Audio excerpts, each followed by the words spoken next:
We're pleased to welcome you to the spring celebration and the 10th anniversary of OneGenAway.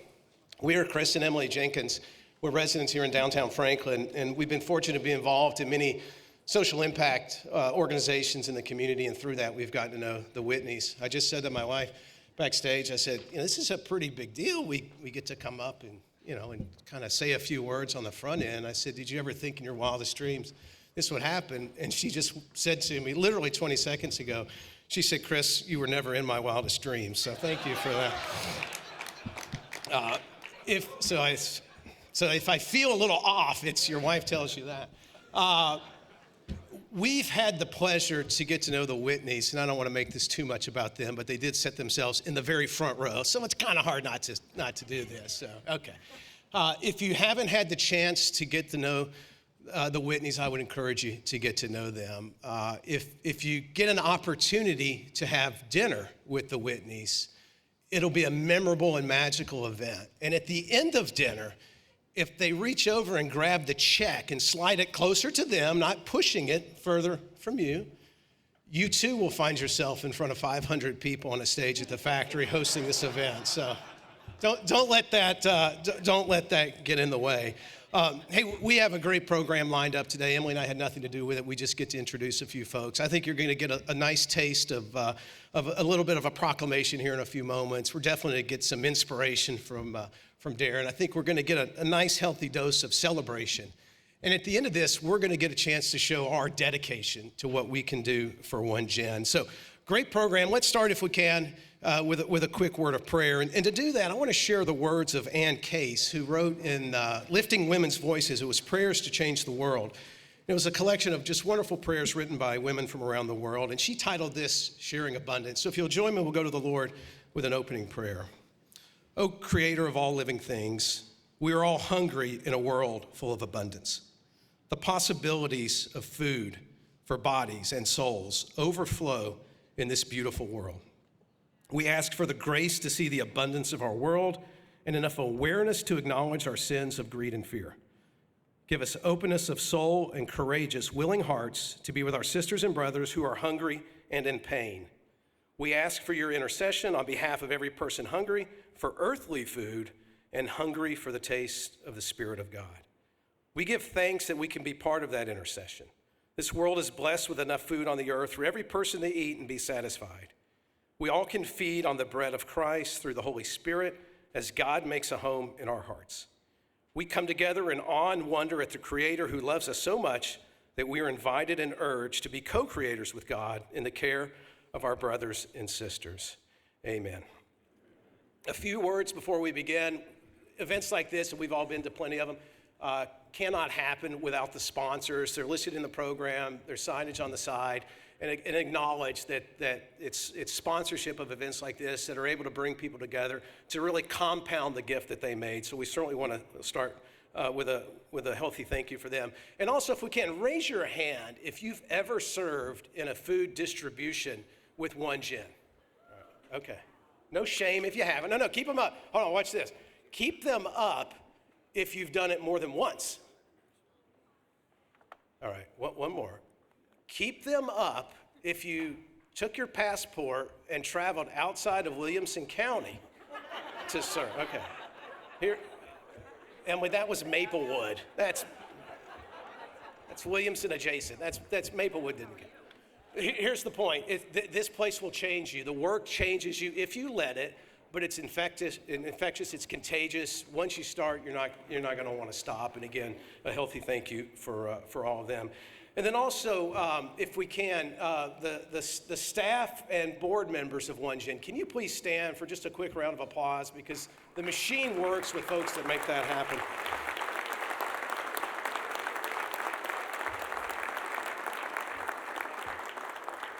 And then also a special thank you to the table sponsors who curated a group of fellow travelers on this journey, and someone wrangled you here, either willingly or unwillingly. Thank you for that. And I'm not sure who added this in. I think this was you, Elaine, into the note, but the table sponsors that were doubling or matching the contributions for their table seems a bit aggressive, but we're going to go with that. but thank you for that. Let me set the stage through my lens real quick, and then we'll get on to the good stuff. And I'll tell you what attracted me. We're going to make this really simple. I've been in the investment business for 30 years, and I know a good deal when I see one. And I'll tell you what inspired me, other than certainly the passion that the Whitneys and everybody in the OneGen community have.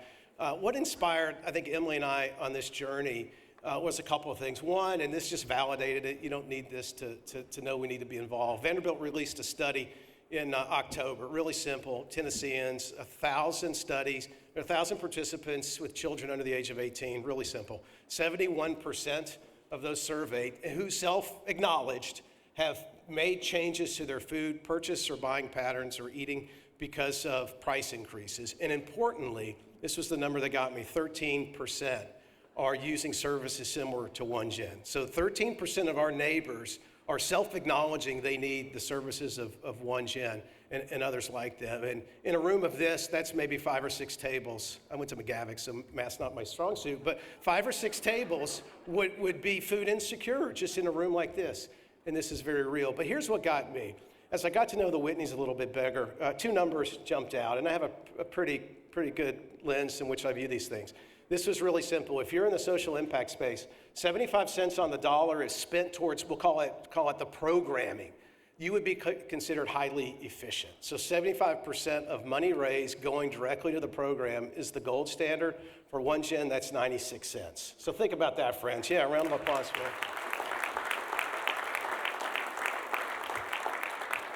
And importantly, that 96 cents, we're going to round to $1 just to make the math easier. For every dollar raised by OneGen that's spent on food, we'll say it that way, that's enough to provide 13 meals. Let that settle in for a moment. $1, 13 meals. And many of you that have been involved with this organization for the last 10 years will make this quite clear, that is an unfair structural advantage that they have over many others in this space. And that unfair structural advantage is scale. They have been able to scale your gift to compound. Maybe this is fishes and loaves, Pastor. You could do this better than me. But this is incredible, the work they're doing. And that's what brought us into this dance. And thank you so much. You know, you get around them and the music starts playing at OneGen. Your foot starts tapping. You're kind of digging what they're doing. Next thing you know, you're kind of singing along at your table. And probably after 3 or 4 visits of food distribution, you're dancing with the band, and that's the work that these guys have done. So thank you so much for having us. Emily? As Chris mentioned, we're here to celebrate the 10 years of OneGenAway. They've come a long way from Chris delivering food in the back of his car, which I saw the picture of it, and as a mom of 5, I thought that kind of just looks like a regular week. But to where they are today, which is, a fleet of semis, thousands of volunteers. They've even moved on to the modern age with home delivery for our neighbors who may be transportation insecure. While we look back at where OneGen was and where it is going, we're going to show a video that takes us down memory lane, and I want to challenge you. I want to challenge us all, while we watch how far they've come in the last 10 years, to think about what your involvement can be to take them to the next 10 years.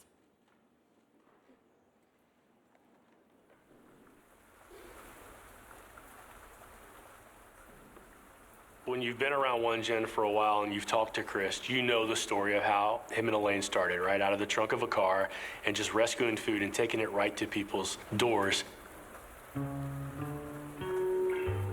To walk into the back of a Whole Foods, and then we're thinking, is all this gonna fit in that car? We have no warehouse. We have a Hyundai Santa Fe, and that's it.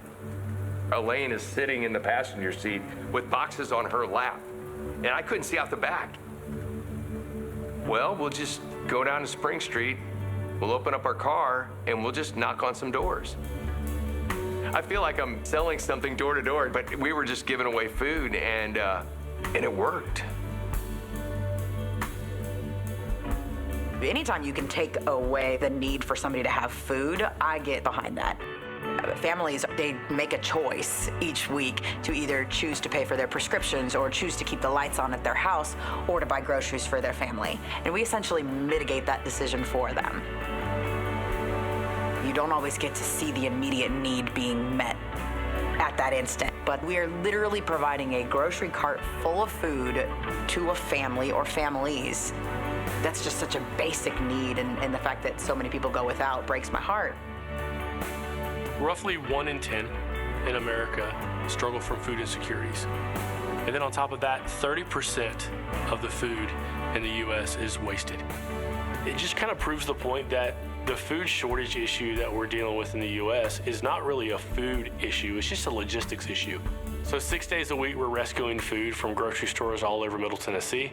It's still good food that I would feed to my own family. On Wednesdays, we have our partner agency groups that come and shop with us and receive food that way. On Saturdays, we have our mobile food distributions. And then, of course, on Friday, we have our newest program, the Doorstep Pantry. Families that are food insecure, 40% of them roughly are also vehicle insecure. And so what this has allowed us to do is to take 18 to 20 pounds of non-perishable foods and deliver it directly to people's front doors. Yeah, the Doorstep Pantry's taking us back to loading bags into a car and taking them to somebody's house, which is, yeah, exactly how we started. Hi, this is Chris Whitney, founder of OneGenAway. Our passion is to wipe hunger off the face of America by teaching people to love one another through service. Here I am standing in what seems just like an empty parking lot anywhere in town, but what's right behind me used to be a Piggly Wiggly. And now that it's gone, it's created a food desert. That's our passion, to wipe out food deserts by bringing a mobile market into communities with fresh produce, fresh food, that they can come in and shop freely and pick up the things they need, the essentials they need for their family. So when OneGen started, they were doing about 150,000 meals in an entire year. Fast forward 10 years later, we were doing 150,000 meals in roughly 3 weeks. So that means on average, every week we are providing 35 tons of food.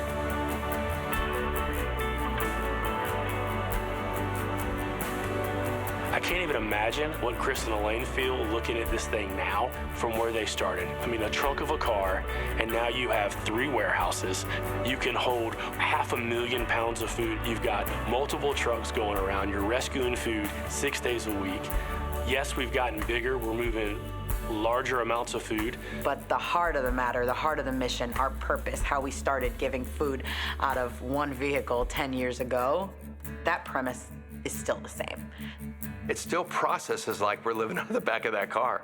That car was the thing that created the model we still drive today. It's just in a bigger vehicle.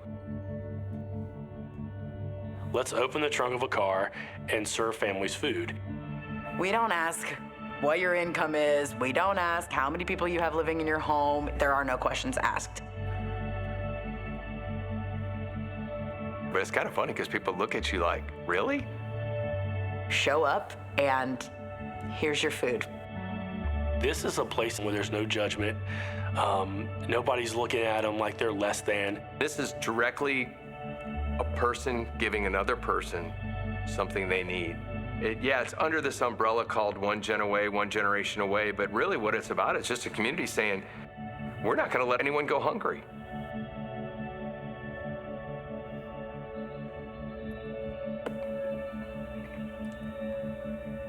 Thank you to everyone. I don't care if you've been once. Thank you to everyone that's made this possible. Because without all of you, we wouldn't be having this conversation.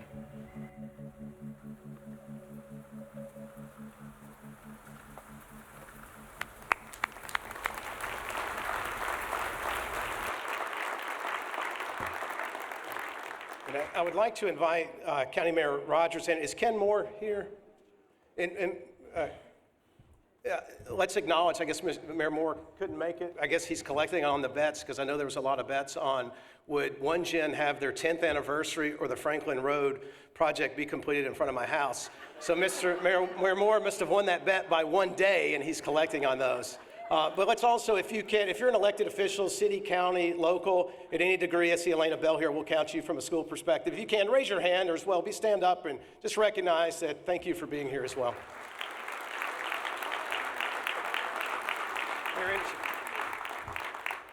Well, thank you. It is an honor to be here today to acknowledge the success of so many people, but particularly Chris and Elaine. We love you dearly.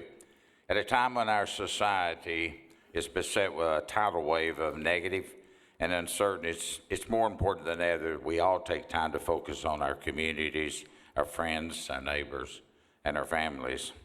1 in 10 Americans, 1 in 8 Middle Tennessee experience food insecurities, meaning that they do not have adequate and consistent access to the food they need to live in an active and healthy life. In 2013, Chris and Elaine established a nonprofit known as OneGenAway with a mission to share hope, honor, and dignity through the food and shared 150,000 meals in their first year. OneGen rescues high-quality surplus food from grocery stores, restaurants, caterers, farms, and helps fight food insecurities in Middle Tennessee, northern Alabama, and the Florida Panhandle. 42% of households experiencing food insecurities do not have reliable access to transportation to acquire food. So, in an effort to assist accessibility to food resources from these households, OneGen stepped up once again and launched the Doorstep Pantry in 2022 to deliver groceries directly to people's home. They're serving over 3 million meals in 2022, and they continue to pursue their vision of wiping out hunger off the face of America. Would you all join me as we recognize and honor OneGenAway, its staff, volunteers for sharing their compassion and resources and hope, and above all, Chris and Elaine, encouraging all of us as citizens to step up. Thank you very much.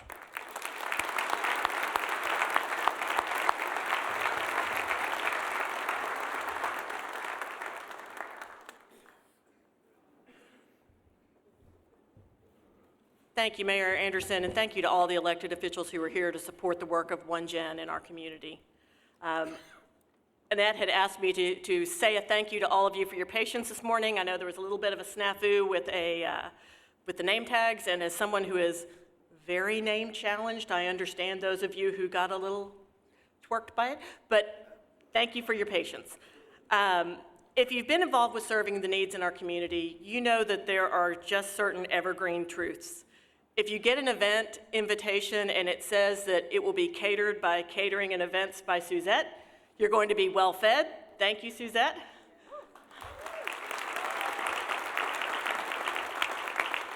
I'm not sure what is in her secret sauce, but I am convinced that there is some sort of ingredient that wakes a sleeper cell in me that makes me get out the checkbook, because I swear every social impact organization that I've had an opportunity to be involved with has used Suzette, and there's been a check that comes out at the end. So thank you again, Suzette. If you've been to Liberty Hall for events, you know that the team did a spectacular job. This is the best I've seen it look, and again, we've come to a lot of things in this space. Now, if you've had a chance to serve in our community, you know that there are other evergreen truths. You know, if Brandy Blanton is there, you're going to hear her laugh and she's going to outwork you. You know that if Chris Whitney is there, there'll be food given away. You know, if Church of the City is there, they're going to ask, how can we help? It's that spirit of service that beautifully connects our next speaker with the work of OneGen. When someone calls OneGen and says, I need food, the human response for a lot of us, if you've ever worked in the line, I know the first time I did, there was that moment of, gosh, that's a nice car coming through this line. But that's not how OneGen looks at it. They see someone who says, I need food, and they say, let me get that for you. It's the same with the work of Church of the City. When they hear there's a need, they say, how can we help? Not why, not what got you in this space, not why don't you, but how can we help? The ability to unite a church body around the idea that we have a spirit of service to our community seems like it ought to just be Pastor 101. But it is rare that I have seen it done with such pure fidelity as what Church of the City has done. Darren Whitehead is the lead and founding pastor of Church of the City. In 2013, he and a small team had a vision to plant a family of churches that live in the way of Jesus in several global cities. Every weekend, thousands of people join in person and online at one of the 3 regional church congregations across the Nashville area. Originally from Australia, Darren has lived in the United States for 20 years. He holds both master's and doctorate degrees in ministry, with his dissertation focus on millennials and the future of the Western Church. As a mom of some very young people, I'm hoping he'll write a sequel. He recently released his second book, Holy Roar, 7 Words That Will Change the Way You Worship, which he co-authored with worship leader Chris Tomlin. Darren and his wife Brandy are raising 3 daughters, but if you've watched the work of Church of the City and what they've done to care for abused and neglected children throughout our state, you know that they are changing the present and shaping the future of thousands more. Their partnership with OneGen has allowed them to feed the physical needs of those struggling in our community, while they also meet the spiritual needs of those in their church body and those still searching for hope in this world. I'm incredibly honored to welcome Darren Whitehead to the stage.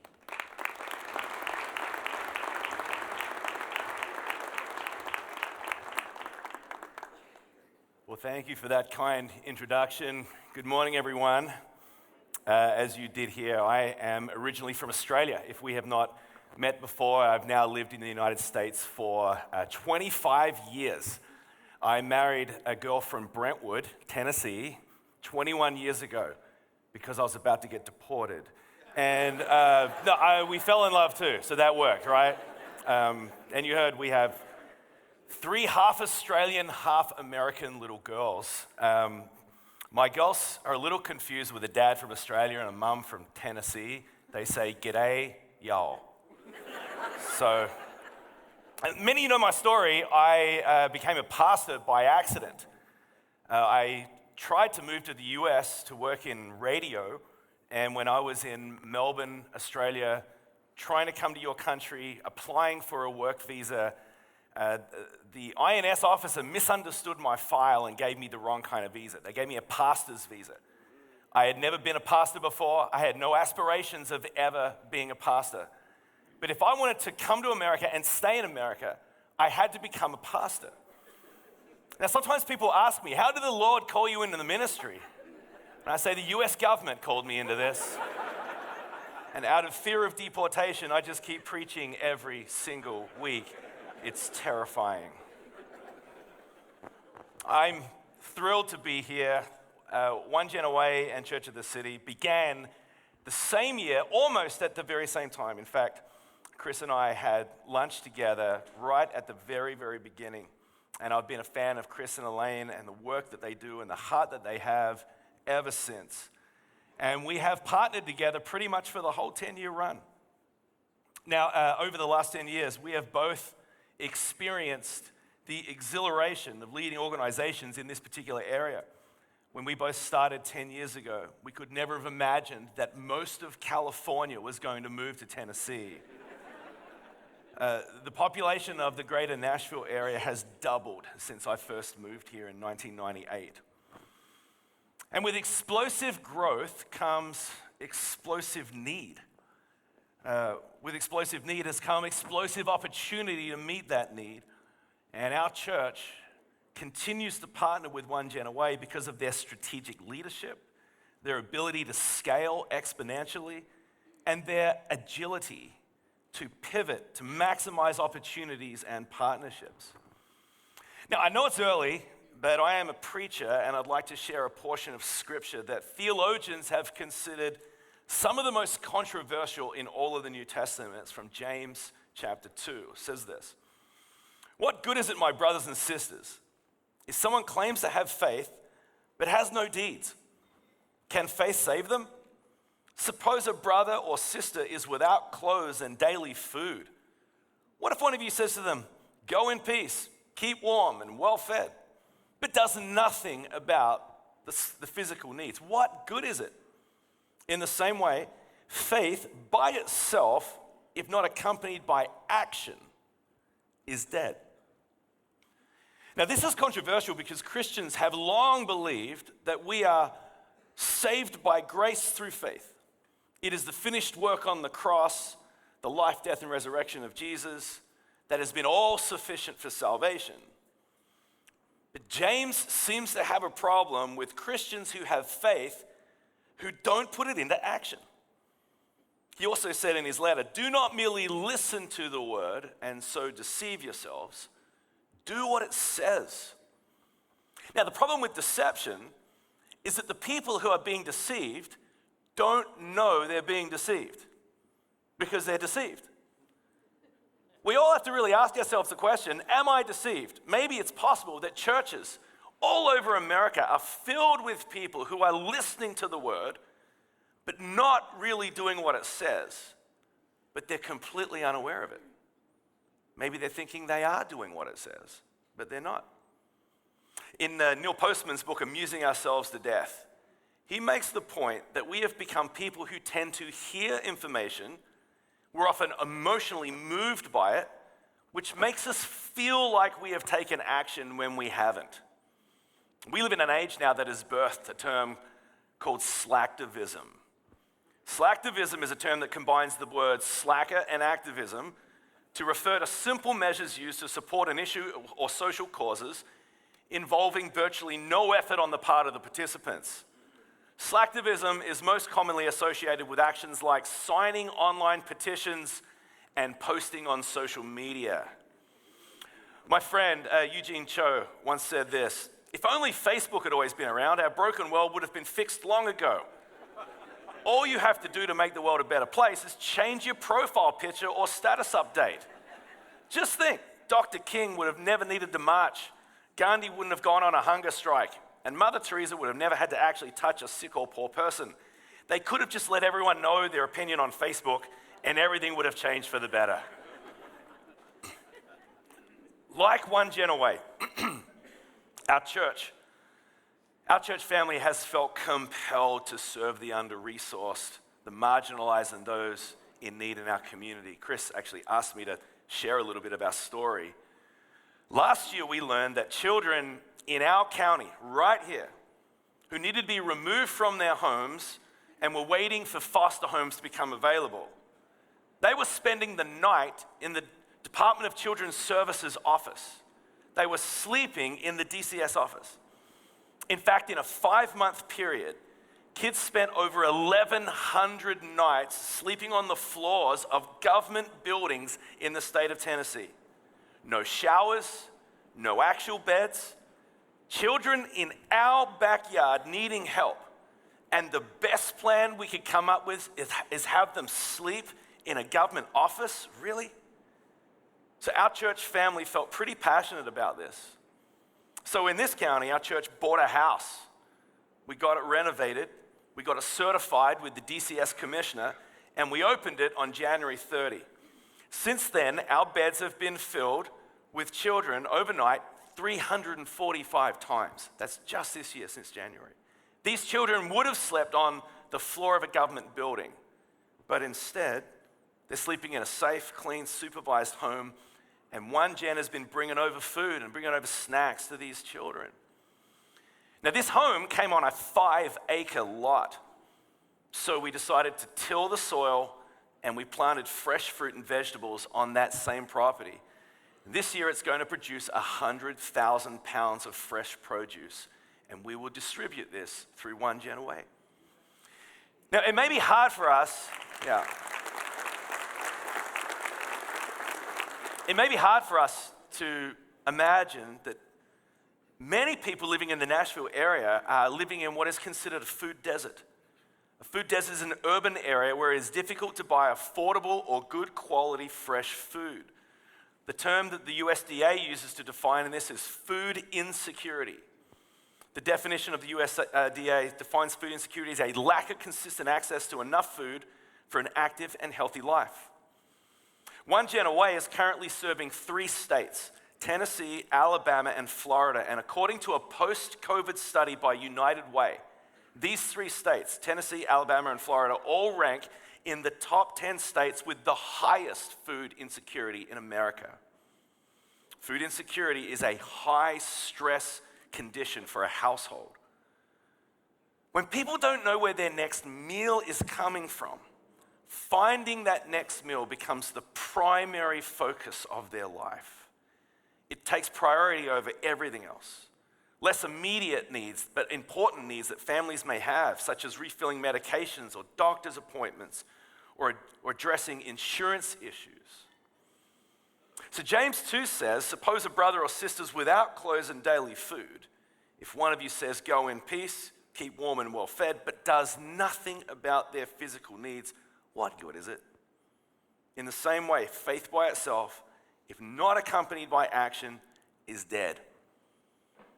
We partner with OneGenAway because OneGenAway is about faith and action.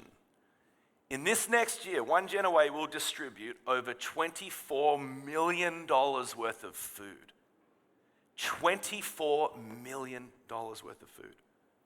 This is through strategic, established partnerships. These are the doors that God has opened, and if you've spent any time with the Whitneys, you hear a collection of fresh stories of what has happened in the last week of the doors that God has opened. 1 Timothy 6, verse 17 says, command those who are rich in this present world not to be arrogant, nor to put their hope in wealth, which is so uncertain, but to put their hope in God, who richly provides us with everything for our enjoyment. Command them to do good, be rich in good deeds, and be generous and willing to share. And in this way, they'll lay up treasure for themselves as a firm foundation for the coming age, so that they may take hold of the life that is truly life. You're getting invited in today to partner in an initiative where you get to take hold of the life that is truly life. There are a lot of economic terms in this text. There's rich, there's wealth, there's treasure. During COVID, there were a lot of economists who were predicting what the economic recovery was going to be like in the United States. Some predicted it was going to be an L-shaped recovery, which meant it was going to take a long time, like the shape of an L. Some predicted it was going to be a U-shaped recovery. It was going to be sort of slow and then go up again. Some predicted it was going to be a V-shaped recovery on the other side of COVID. It turns out it ended up being a K-shaped recovery. A K-shaped recovery means that the wealthier are doing better than they ever have, and the poorer are doing worse than they ever have. This is a K-shaped recovery on the other side of COVID. Now, over the last handful of years, I've had hundreds of conversations, and maybe you have too, and they've sounded the same. People have felt called to move to this very area, but they're not exactly sure yet why. Maybe there's some of you that feel like that.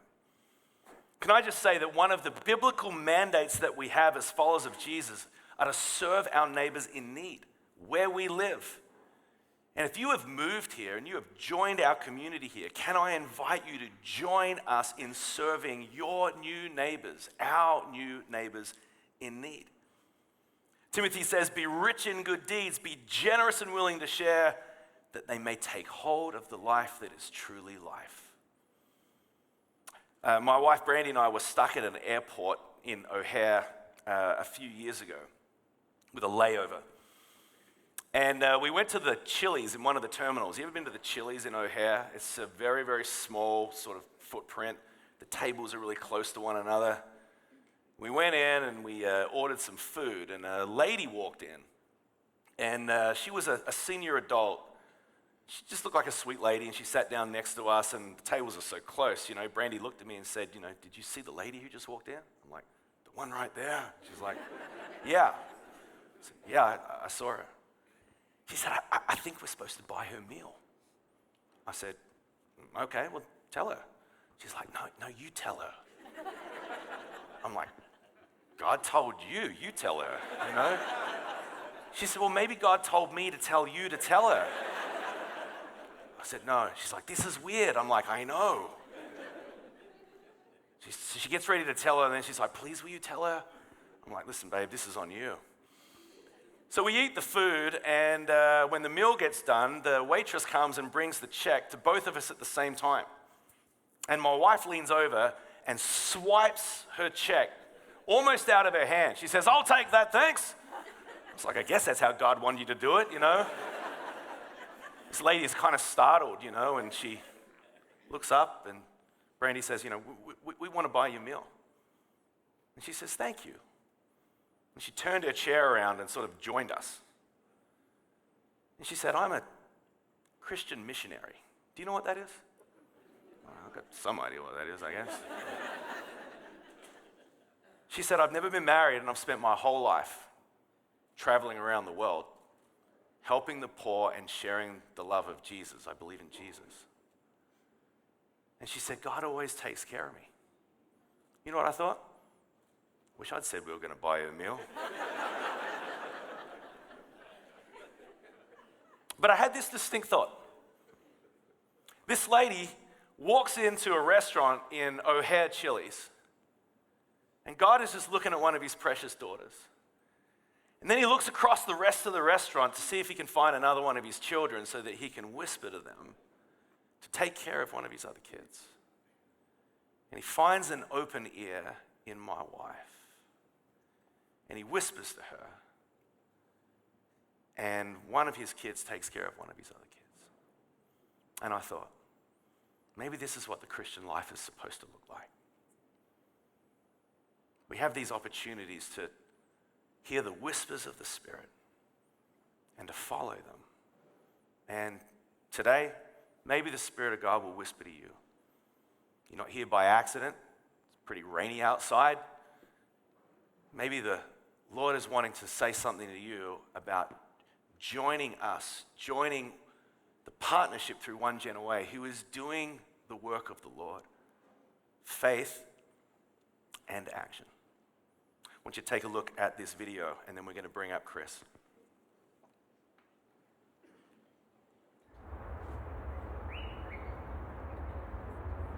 I remember that morning that the police came by my house. He just said that everybody's got to leave. But we didn't know what was going on. I can remember like it was yesterday when that water came in. I got to the door. I was in the door facing. That's where I stayed at. My brother, he held on to the storm door. The water had got up to here. I was scared after death. And I prayed. I said, God, don't take me like this.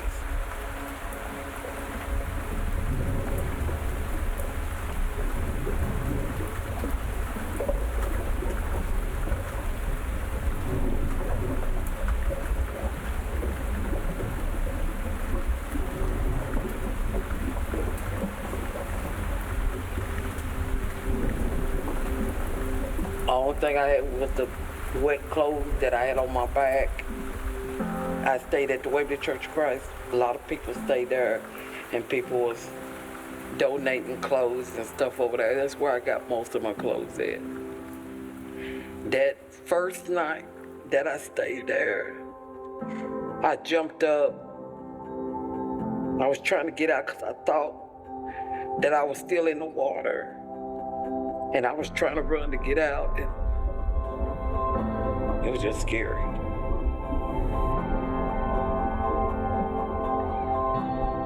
Some people don't know where they're going to get their next meal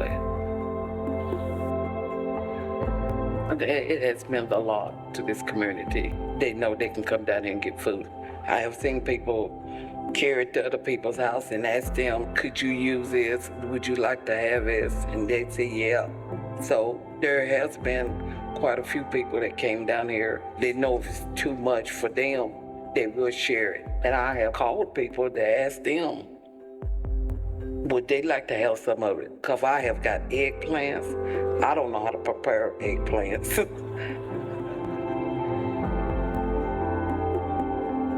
It has been an experience for me to come down here and get foods and canned goods when I know I couldn't go into the store and get it. So it is, it's a blessing.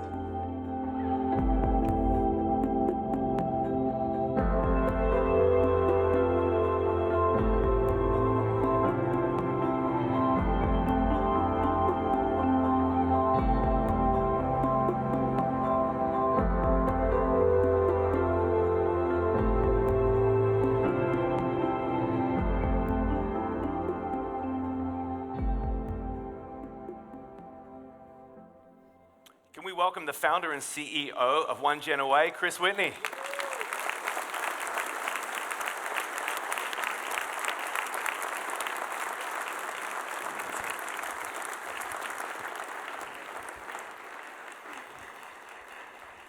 Such great stories. Oh, man, we were hanging out last week. You're just telling such great stories, and I love it. Can you, first of all, if people are not familiar with even the name OneGenAway, could you explain what that even means?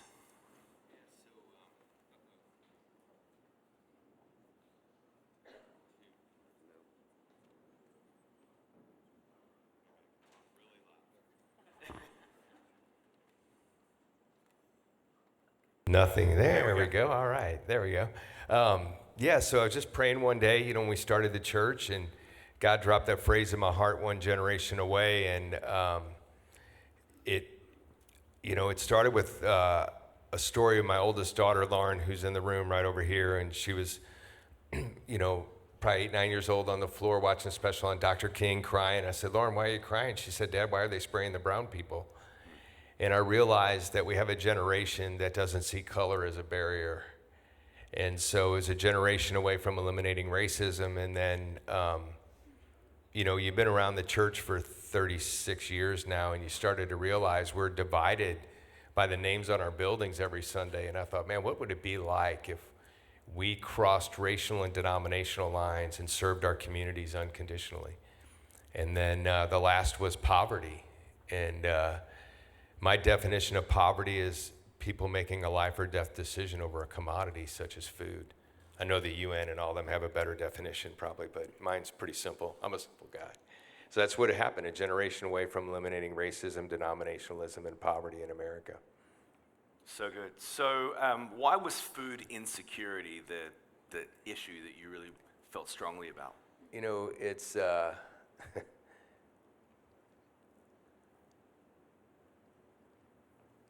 It's really humbling to receive food. So our middle daughter, who's now 32 years old, was born with spina bifida. And when we were pregnant with her, they told us she'd never walk and be paralyzed for life and not have control of all the bladder functions. That's a bad day. And so we just prayed and believed God, and she's 32 and walks, and it's a miracle, 17 surgeries. But in that time frame, I was in the construction world at that time in St. Louis, and we had a really brutal year. And then Sarah's born, and we lost everything we owned, and we were in a food line for 6 months. And basically, Elaine I was trying to work or do whatever I could to make a living. And then, life changes, gets better. You go through a season, right? It gets better, and you kind of forget where you came from a little bit at times, but we just noticed that I went to help Mid-Cumberland Community Action Agency, right? And they gave away commodities, and I remembered back, man, we had to do this. And so we started giving commodities away there, and I'm out in the county owns the building, but I'm like, well, it's a public parking lot, so I would just ask these elderly people that were on walkers, and I'm carrying their food to their cars, and I said, hey, is there anything I can pray with you about? Not knowing that God was creating a model that we didn't even have yet, And so it was interesting. But that's how it started. We lived that and felt that and just wanted it to be a different experience for someone else. Plus to be able to share, hey, this is a season, and we want to walk with you through this season to get you to the next season. If you're familiar with the OneGen story, it just feels like they've had a tailwind from heaven the whole 10 years. To go from starting out to now giving away in this next year $24 million worth of food.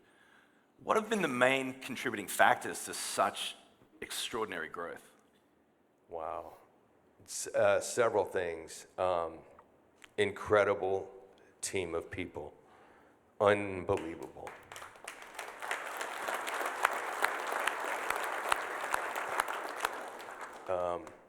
Board members that were crazy enough to say yes.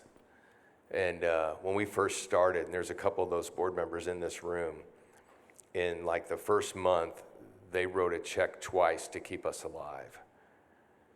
And I'm forever grateful that they believed.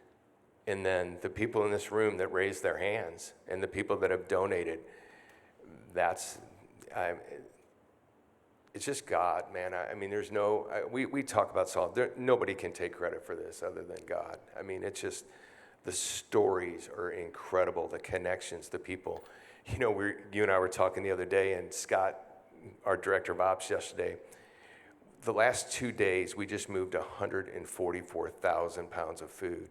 That's what we did in 2013 for the year. Wow. And we just did that in 2 days. And that's not stopping. I mean, just in the last month, in the last 2 months, we have made these transportation connections and national connections where we're getting food. This is just one instance right now, but right now we're getting 120,000 pounds of food delivered a week for $1,500. And that's being delivered to Florida, Alabama, and Tennessee every week. So when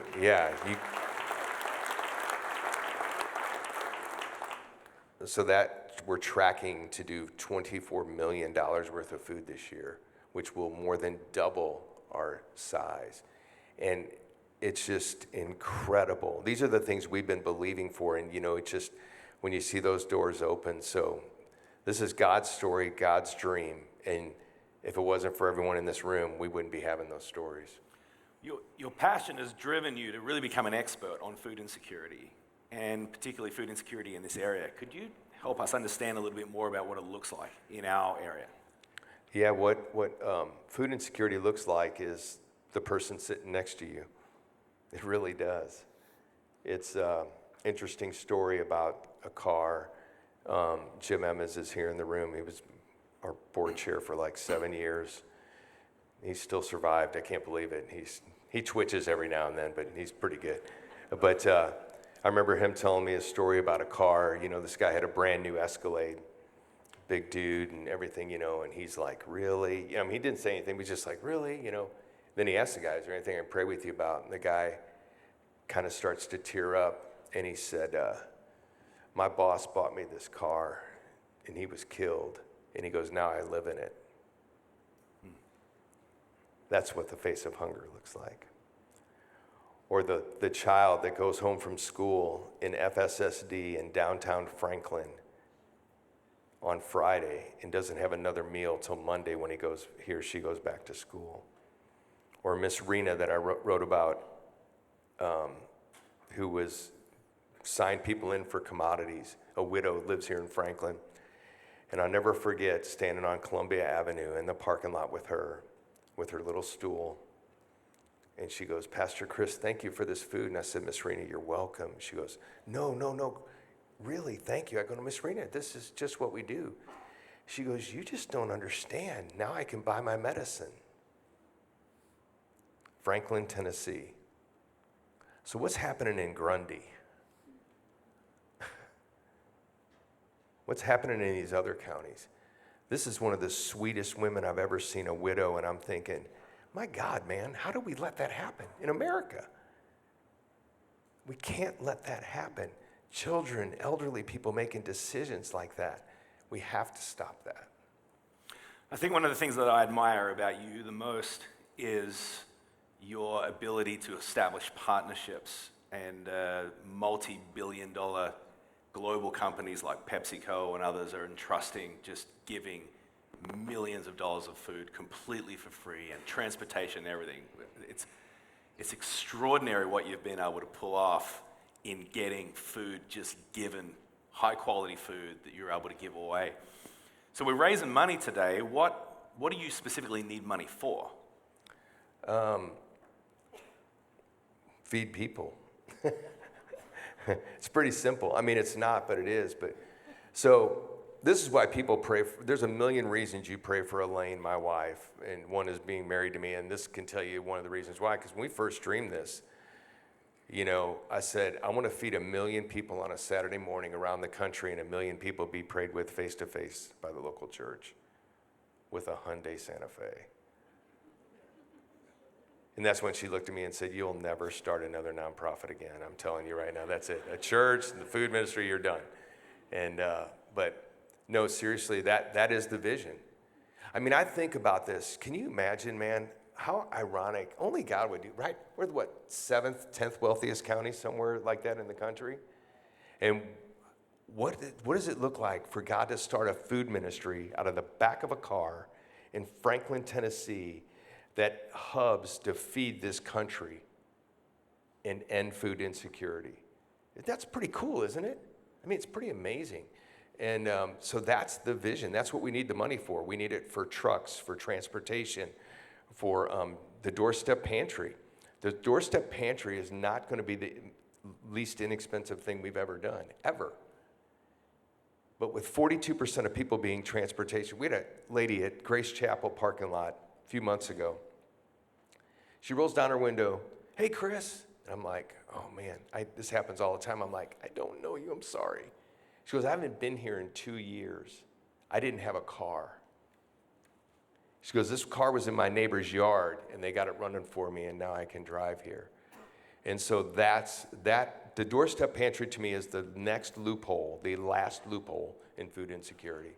Being able to deliver to people's door healthy food. And this is a great time for the church and businesses. You want to give your people volunteer hours to drive and deliver and be face to face with another human being that may never have anybody to talk to during the day. And you show up with a bag of food and a smile on your face. And hey, is there anything else I can pray with you about? Is there anything else you need? And that's a beautiful picture. It's a beautiful thing, yeah. So 10 years in, what an extraordinary first 10 years. What do you see for the next 10 years? So just yesterday on the whiteboard, I wrote Birmingham, Atlanta, Charlotte. Here we come. That's what I see, is starting to plant more and more OneGens around the country and food insecure families being fed directly through their communities. That's the vision, that's what I see, and that's what we want to believe to start launching today here in this breakfast, is that opportunity for people to do door. You know, we're in Decatur, Alabama, and Panama City, Florida. So when you all hear Panama City, Florida, you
go hungry in this country ever again.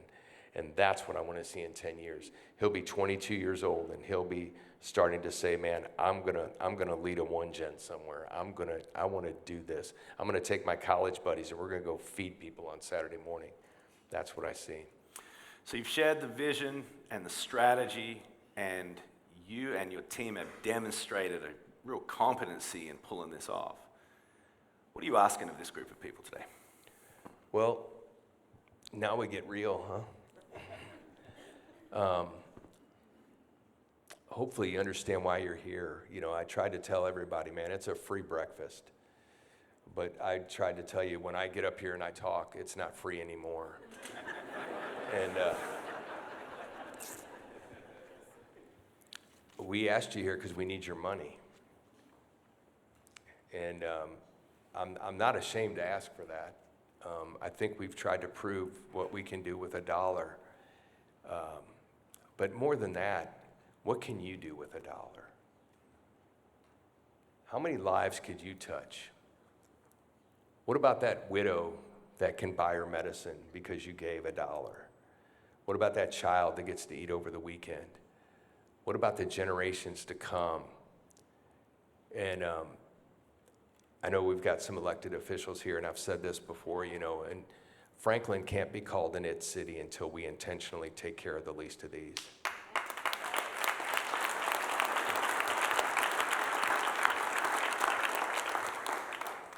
So if Williamson County is going to be an it county and Tennessee is going to be the it state, we have to be intentional about taking care of the least of these. And Pastor Darren mentioned about we love to collaborate.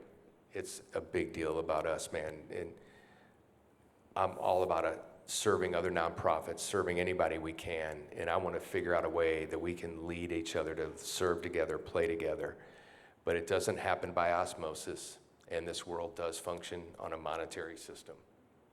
And we need your money to be able to extend this and expand this vision. And we'd like to raise $500,000 this morning. And you might be gulping right now. But I believe there's the energy and the ability in this room to do that and allow us to really launch Doorstep Pantry into Nashville and into these other counties that we serve. Man, there's a pastor friend of mine here from Cheatham County this morning. We serve up in Cheatham. I mean, y'all, God's doing something, man. I'm just asking, would you even remotely consider joining what we believe God's doing? So the goal is to raise $500,000 this morning, and that will enable ministry to be able to advance. That will relieve any kind of financial pressure on you guys as you are looking to launch these initiatives. $500,000. The people in the room right now have the power to make that happen. And so there is an envelope that is on the table here, the red envelope. If you want to open that up. Some of you recently may have experienced an unexpected windfall of resource, some money. You didn't know something was coming, and you've asked yourself, I wonder why God has blessed us with this money. Well, I'm here to tell you why he did that. This is an opportunity for you to be able to perhaps invest in this so that we could hit this goal of $500,000. And so if you would distribute these cards right now, and there is also a QR code on the back of the program that we handed out. And if it is easier for you to be giving digitally, then you can just scan that with your smartphone, and then you can contribute that way as well. Any other final thoughts that you'd like to share, Chris?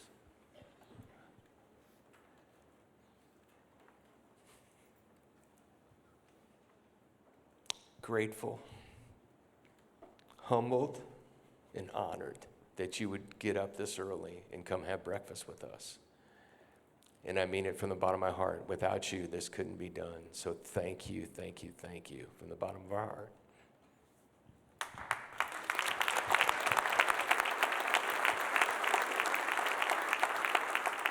So people are going to fill these out. Do they put them back in the envelope? Or? Yeah, just put them back in the envelope and set them on the table, and we'll collect them later. So I can pray. Is there anything else we need to do before we're done? Let's take a moment to pray. God, we want to be people who are faith and action. And I pray that you would move upon people's hearts to engage and be a part of this. What good is it if we see people in need and we say, stay well fed, be warm, and not do anything about it? Lord, we want to be people of action. Thank you for the work that you have done and are doing through OneGenAway. We sense your hand upon it at every turn. We sense a tailwind from heaven. We sense your blessing and your favor on it. We pray for the next 10 years. We have seen your provision in the last 10, and as we look to the next 10, God, I pray that we may see even more extraordinary work be done, lives swept into the kingdom through this very, very tangible work of praying for people and feeding people. God, we pray your blessing upon Chris and Elaine. Give them wisdom as they look to the future to be making decisions, establishing partnerships, and serving faithfully. Give them fresh visions and dreams. Give them fresh energy to serve. And Lord, I pray that as we continue just to look on and see what is going on with this incredible ministry, that we'll say, only God could be doing this. We do pray, God, that we would be able to raise $500,000 today and that this ministry would be fully funded and these initiatives would be fully funded. May you do what only you can do. We offer this prayer in the name of the Father and the Son and the Holy Spirit. And everyone said, amen. Amen. I just wanted to thank you guys so much for being here. As Chris said, for getting up early and being here and just all your love and support. And thanks for being part of an incredible dream that we've always had a dream to have our breakfast here, and you guys totally made it happen. So thank you. We're very grateful.